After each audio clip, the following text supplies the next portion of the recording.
ભાવનગર શહેરના ભરતનગર વિસ્તારમાં નશાની હાલતમાં રિક્ષા ચાલકે અકસ્માત સર્જ્યો હોવાનો આક્ષેપ સામે આવ્યો છે। મળતી માહિતી મુજબ ભરતનગર વિસ્તારમાં ભવાની માતાના મંદિર નજીક રિક્ષામાં આવેલા બે ઈસમોએ બેફામ રીતે રિક્ષા ચલાવી એક વ્યક્તિને અડફેટમાં લીધો હતો।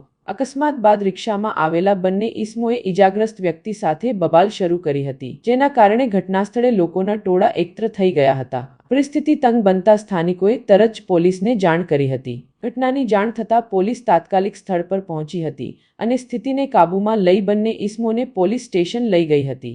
સ્થાનિક લોકો દ્વારા રિક્ષા ચાલક નશાની હાલતમાં હોવાનો આક્ષેપ કરવામાં આવી રહ્યો હતો। પોલીસે સમગ્ર મામલે વધુ તપાસ શરૂ કરી છે।